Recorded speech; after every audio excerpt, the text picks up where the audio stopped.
Welcome to Sudhakar Krishnan channel. எல்லோரும் நல்லா இருக்கீங்களா? சாப்பிட்டீங்களா? சரி, வாங்க வீடியோக்குள்ளே போகலாம். வணக்கம். மாடி தோட்டம் அல்லது வீட்டு தோட்டத்தில் பொங்கலுக்கு தேவையான கரும்பை நாமே எப்படி சிறந்த முறையில் வளர்ப்பது என்பது பற்றி விரிவாக இந்த வீடியோவில் பார்ப்போம். ஹாய் வியூவர்ஸ், வணக்கங்க. இன்றைக்கி நம்ம இந்த வீடியோவில் என்ன பார்க்க போகிறோம்னா, ஒரு இன்ட்ரெஸ்டிங்கான வீடியோங்க. இப்போ எல்லாருமே பொங்கல் கொண்டாடி இருப்பீங்க. பொங்கலுக்கு ரொம்ப முக்கியம் என்னென்னு பார்த்தீங்கன்னாக்கா கரும்பு தாங்க. இது எங்கள் ஏரியாவில் நாங்கள் பன்னி கரும்பு அப்படின்னு சொல்லுவோம், சிவப்பாக இருக்கிறது. நீங்கள் எப்படிலாம் சொல்கிறீங்க அப்படின்றத கமெண்ட்டில் போடுங்க, நானும் தெரிஞ்சுக்கிறேன். இப்போ இந்த பன்னி கரும்புன்னு சொல்லுவாங்க, சிவப்பு கரும்பு அப்படின்னு சொல்லுவாங்க. இது பொங்கலுக்கு மேக்ஸிமம் வச்சுருப்பாங்க. கிராமங்களில் இதுவும் வைப்பாங்க, சாதா கரும்பையும் வைப்பாங்க. இந்த கரும்பு நம்ம பொங்கலுக்கு வாங்க தேவையில்லை. நம்ம மாடி தோட்டம் அல்லது வீட்டு தோட்டத்திலே வச்சு அந்த கரும்பில் எடுத்து பொங்கல் வச்சாக்கா அது ஒரு தனி சுகம், தனி சந்தோஷம் அப்படின்லாம் சொல்லலாம். இப்போ இதை எப்படி நம்ம பயிர் பண்ணலாம், இது எப்படி நடலாம் அப்படின்றத பற்றி தான் நம்ம இந்த வீடியோவில் பார்க்க போகிறோம். இப்போ பொங்கலுக்கு எல்லாருக்குமே கரும்பு வந்திருக்கும். அதை எப்படிலாம் நம்ம மண்கலவை ரெடி பண்ணி நட்டாக்கா அடுத்த பொங்கலுக்கு நம்ம வீட்டிலே கரும்பு எடுத்துக்கலாம். இது 10 to 12 மாதத்து பயிருங்க. இப்போ நம்ம வச்சாக்கா அடுத்த வருஷத்துக்கு நமக்கு யூஸ் ஆகும். சரி, இப்போ இந்த கரும்பு உங்கள் வீட்டில் எல்லாருக்குமே இருக்கும். இல்லை எல்லாத்தையும் சாப்பிட்டுட்டோம் அப்படின்னாக்கா திருப்பி வாங்கிக்கிங்க. இப்போ சீசன் தான்.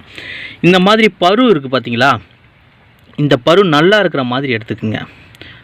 இந்த பரு இப்போ இன்னொன்று காட்டுறோம் பாருங்கள். இப்போ பாருங்கள், இதில் பாருங்கள், ஒரு கணுவுக்கு இடையில் இந்த மாதிரி பருன்னு சொல்லுவாங்க. இதுதான் முளைப்பரு அப்படின்னு சொல்லுவாங்க. இருக்கு பாருங்கள்.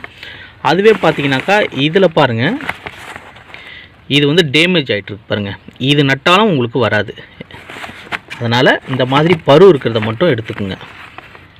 கரும்பு காஞ்சி போச்சுன்னா கவலைப்படாதீங்க. காஞ்சி போனால் இன்னும் நல்லாவே வரும். அந்த சாறு காய சுண்ட நல்லாவே வரும்னு சொல்லுவாங்க கிராமங்களில். இந்த பருவிலேருந்து தான் வரும். இப்போ இதை நம்ம எப்படி வெட்டணுன்றதை நான் வெட்டி காட்டுறப்ப, இப்போ இவ்வளோ நீட்டு கரும்பை நம்ம ரெண்டு பருவாக வர மாதிரி நம்ம கட் பண்ணிக்கணும். கட் பண்ணுறேன் இருங்க. ஓகே, இப்போ கரும்பை கட் பண்ணியாச்சு. இந்த மாதிரி முடிஞ்ச அளவுக்கு டேமேஜ் இல்லாமல் கட் பண்ணிக்கிங்க. இந்த மாதிரி பட்டை டேமேஜ் இல்லாமல் இந்த மாதிரி கட் பண்ணும்போது 2 பரு வர மாதிரி கட் பண்ணிக்கிங்க. இங்கே ஒரு பரு, இங்கே ஒரு பரு. இது 2வே போதும், ரொம்ப அதிகமாக தேவையில்லை. இந்த 2 பருவில் 2மே வரும். 2 வரலனாலும் ஏதாவது 1 வரும். இந்த மாதிரி கட் பண்ணிக்கணும் பாருங்கள். அந்த நீட்டு கரும்பை இந்த பரு மட்டும் கரெக்டாக இருக்கா பார்த்து வைங்க, இல்லைனா நீங்கள் வச்சா கண்டிப்பாக வராது. இந்த மாதிரி கட் பண்ணிக்கங்க. இப்போ இதை தான் நம்ம நட போகிறோம். சரி, இது கரும்பு நடுறதுக்கு எப்படி மண்கலவை ரெடி பண்ணலாம் அப்படின்னு சொல்லிட்டு நீங்கள் கேட்கலாம். கரும்பு வண்டல் மணற்பாங்கான இடத்துல நல்லா வரும்னு சொல்கிறாங்க. அது என்னங்க வண்டல் மண்ணுனாக்கா, வயல்வெளியில் இருக்கும் வண்டல் மண். அதுக்காக நீங்கள் வண்டல் மண்ணை தேடி போக தேவையில்ல. நம்ம வீட்டு பக்கத்தில் தோட்டத்தில் இருக்கிற மண்ணே போதும். இல்லை மரத்துக்கு கீழே இருக்கிற மண்ணே நீங்கள் எடுத்துக்கலாம். அந்த மண்ணை எடுத்து நீங்கள் கரும்புக்கு யூஸ் பண்ணலாம். சரி, அந்த மண் என்னென்ன பார்த்தீங்கன்னாக்கா, அது ஒரு 2 மடங்கு எடுத்துக்கிங்கனாக்கா, மணல், ஆற்று மணல் 1 மடங்கு எடுத்துக்கங்க. தொழு உரம் அல்லது மண்புழு உரம் உங்கள்கிட்ட எது கிடைக்குதோ அது 1 மடங்கு.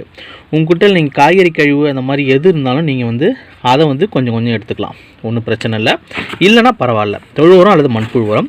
உயிர் உரங்கள் கண்டிப்பாக போடுங்க. Pseudomonas, Trichoderma viride, Azospirillum, phosphobacteria.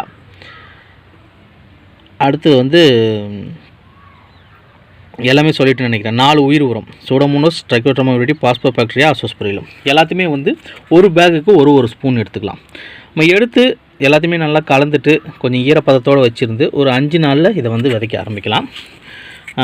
அது நம்ம ட்ரைகோட்ராமா விரிடிலாம் போடுறதுனால வேரில் வர பிரச்சனை இதில் வேரழுகல் நோய் வரும். அதெல்லாம் சரியாயிடும்.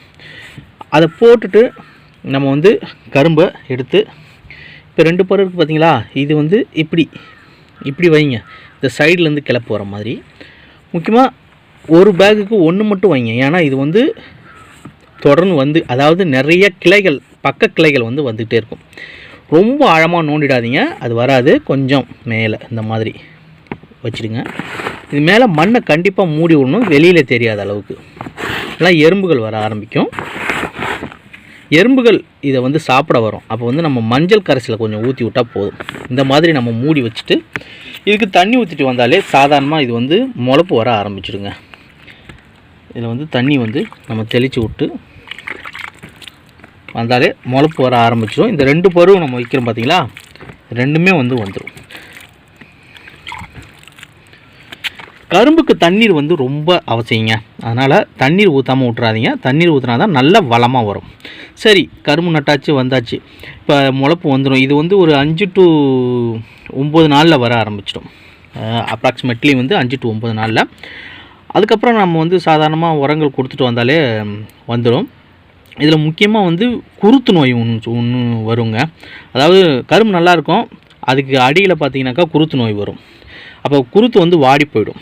இதுக்கு என்ன பண்ணலாம் அப்படின்னு பார்த்தீங்கன்னாக்கா, நம்ம வேப்பங்கொட்டை அல்லது வேப்ப எண்ணெய் கரைசலை வந்து ஸ்ப்ரே பண்ணிகிட்டே வரணுங்க. அப்புறம் மாவு பூச்சி வந்து இதில் வர ஆரம்பிக்கும். அந்த சோலைகளுக்கு அடியில் இருக்கும் மாவு பூச்சி, எறும்புகள் அதிகமாக இருக்கும். அதுக்கும் நம்ம வந்து வேப்ப எண்ணெய் இல்லை ஐஸ் வாட்டரை எடுத்து அடித்து விட்டாலே அந்த மாவு பூச்சி தொல்லை வந்து போயிடுங்க. அப்புறம் சாதாரணமாக வர ஆரம்பிச்சு இது வந்து 12 to 12 மாதத்தில் இது வந்து அறுவடை, அடுத்த பொங்கலுக்கு நம்ம அறுவடை பண்ணிடலாம்.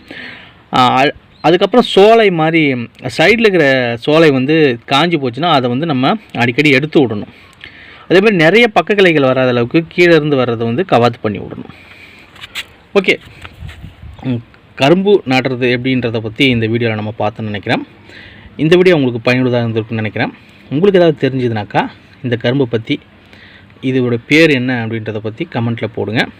இப்போ ஸ்டெப் பை ஸ்டெப்பாக அடுத்தது கரும்பு வளர்கிறது, எப்படி பூச்சி கண்ட்ரோல் பண்ணுறது என்னன்றதை நான் அடிக்கடி வந்து அப்லோட் பண்ணிகிட்டே இருக்கேன். இந்த வீடியோ பிடிச்சிருந்தால் கண்டிப்பாக லைக் பண்ணுங்கள், ஷேர் பண்ணுங்கள், மறக்காமல் சப்ஸ்கிரைப் பண்ணுங்கள். நன்றி, வணக்கம்.